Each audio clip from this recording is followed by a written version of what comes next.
Good afternoon, good evening. This is Ankush here from Alif Consulting. Welcome back in our partner enablement video series. So in today's video, we're going to talk about highly available multi-region web application in Azure.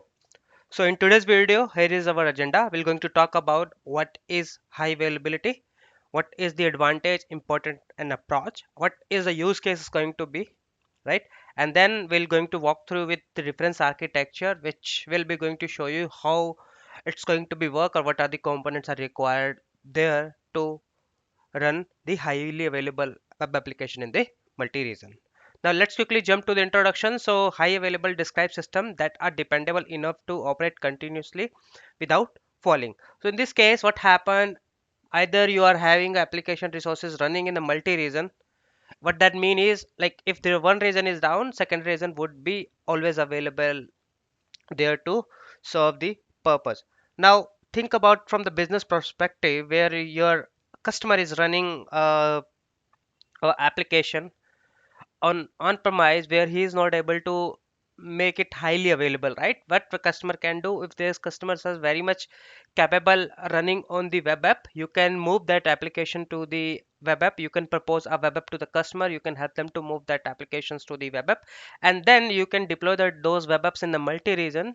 And then from there, what is going to be happen in case of anything goes with the primary region, secondary region would be always available for there to serve the applications, right? So that's where you can have a highly available application, or a customer will be going to take that advantage to continue their business applications. Another thing is high availability include two periods of time: how much time a service is accessible and how much time the system need to respond to the user request. Highly available refer to those systems that offer a high level of operation performance and quality over a relevant time period. So if you see in the below, where you will see that there is the high available cluster is there in the backend in the server, and then you are having a two set of rep group. One is where your primary and other one is your replica, and both of them are having a load balance in front of that, and whenever the user is coming in, load balancer will be able to request spare that request whenever a need to be sent it on a primary or the secondary, right? So that's how your high availability works. Now how it can be helpful for the customer, how exactly you can sell the customer. So let's say there is the application which is accessed by across the globe, and that application is responsible to do the business, and that is very critical for the business because that's from where the customer is, or customer is getting the revenue, right? So what you can suggest to the customer, like you can have them, you can told them to have application running in a multiple web app across the region, and that's way if any region goes down, ultimately another region would be available there to serve the request, and application will be highly available. Another way of doing it, like as of now we are talking about and having it on the uh, on the on the web app, but at the same time it doesn't mean like the application only can be run on the web app. But if customer is customer's application is not capable enough to run on the web app, they can use a VM to run that applications as well. What are the advantages? Manage planned or unplanned outage, disaster recovery, and the load balancing. These are the three main advantage. And another advantage which is not mentioned here in the PPT is it can help you to reduce your business hampering, right? So if your application is down or your business, your peoples are not able to work, your business is getting down, right? Your business will be going to be hamper, your financial is going to be hampered, right? But at the same time, if you have a high availability, at least your one region is always going to be there where you will not be getting impacted in terms of the financial. What are the importance? Again, to reduce the interruption and the downtime. At the time emergency will bring down even the most robust reliable software in the system. Third, highly available system minimize the impact of these events and can offer a or recover automatically from the component or the even the server failure. So these are the importance of having the high availability approach. So we do have three types of approach which is there in the high availability. One is called a active passive with the hold standby. What that mean is, in this case your environment is both region is going to be available, but at the one time your one environment is going to be serve the request. So what that exactly mean is, so you will be going to have a two environment in two different region running at the same time, and your one region will be going to serve that request. And as soon as your one region is goes down, your request will be automatically forward to the secondary region because your secondary region is up and running. That is the hot standby. Another one is active passive cold standby.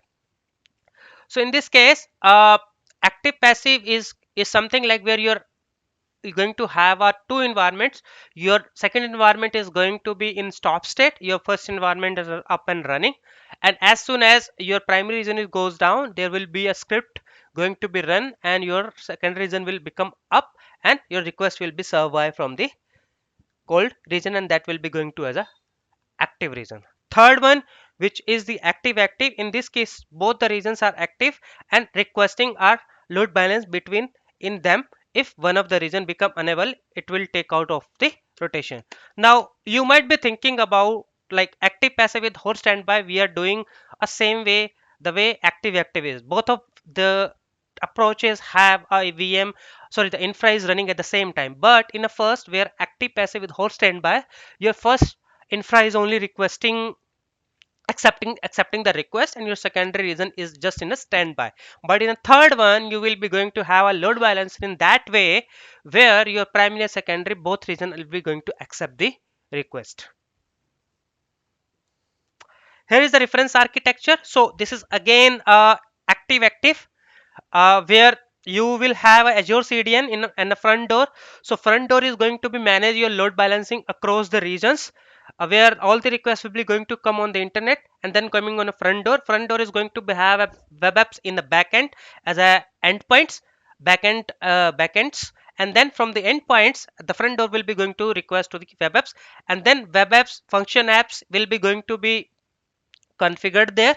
And then there will be databases, radius databases, specifically like a Cosmos or SQL databases, which will be going to be there and having a geo application. In this case, what is going to be happen, all the databases will be synced to the each other, having the geo application in placed, right? So that's how your reference architecture will be going to look like. So in this reference architecture, you will see your primary region is the active and the another region is the standby. But in our case, where I will be going to show you demo, that is going to be an active because I will be going to use two web apps, and both of the web apps will be going to serve the request.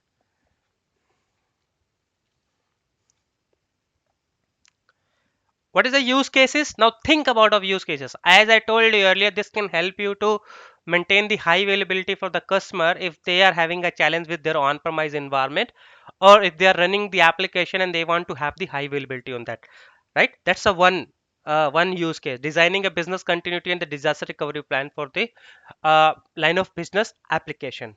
Deploying the mission critical applications running on the Windows and Linux operating systems. Improve the user experience by keeping the application available, right? So these are the three use cases which is going to be there. How the architecture flow is look like? So this architecture is built on one of the shown in the scalability in web applications. So the what is the main differences here? Primary and secondary reason. So there will be a two reasons to achieve the high availability.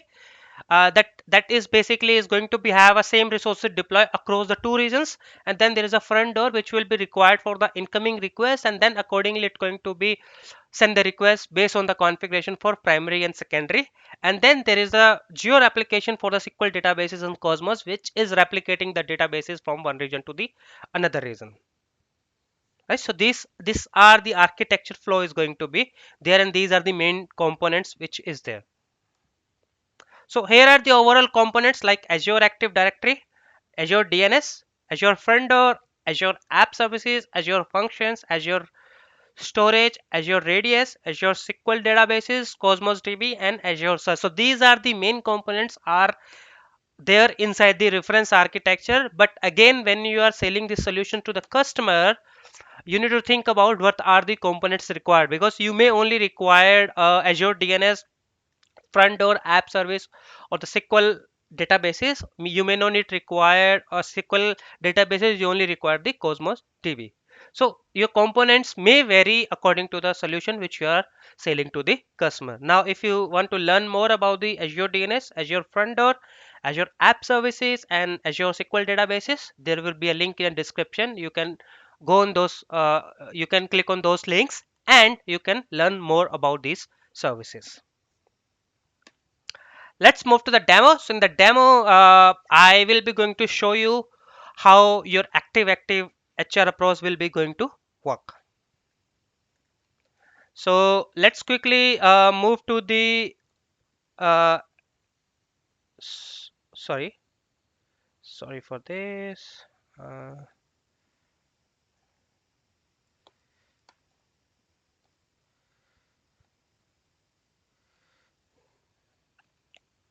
yep. So in my uh, I'm in the Azure portal. So in my current portal, you will see I do have a two web app service running, and in front I have a front door, right? So front door, what exactly a front door doing in this case? So front door is basically providing a load balancing service. And if you go inside here, if you go inside the configuration, you would see there is a two web apps running in the backend for the Azure front door. Now both of these app services are basically deployed in two different regions. One is in the center US and the another one is in the center India. Now if you go on this one, this is the endpoint for the Azure front door, this which you can see from inside, going inside the load balance, sorry, going inside the Azure front door. So you will see this is the front door endpoints, and if you see, if I hit on this one, it will automatically going to serve the request based on the endpoint is configured. But let's say if there is a one endpoint or there is a one app service which is got stopped. Now what exactly is going to be happen in that case, right? So let me stop this completely.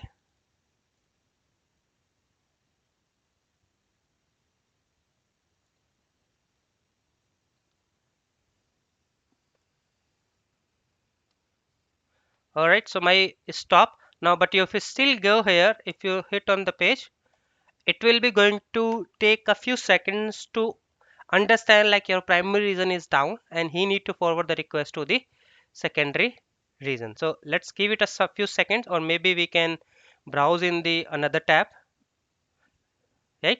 It's saying you the web app is stopped, right? So we just need to give it a few seconds here.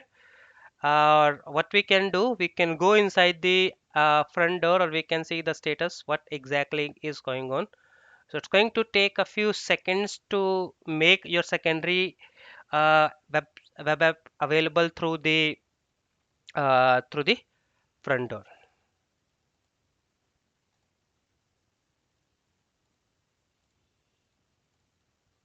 Let me close this one. Let me try this one. Yep, it's still giving you the error. Most probably issue with the something. Let's try in the incognito mode. Yep, it's still giving the error. So it's take a little time here. It's take a little time to showcase or redirect the request to the secondary region. But this load balancer will be automatically going to forward the request to the secondary web app which is there, which is deployed. So that's how your load balancer or Azure front door actually work. The same way you do can have the application gateway which can serve the request according to the web app deployed in the multi region.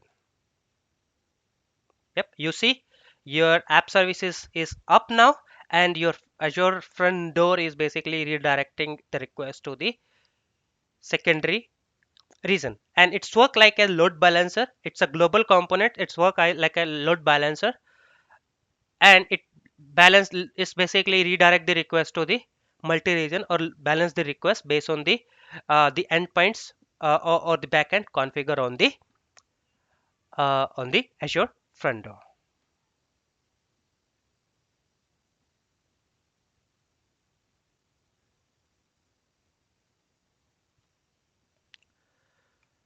Well, I hope you like this video. If you like, please click on like and subscribe for more upcoming videos, and feel free to reach us if you need any help.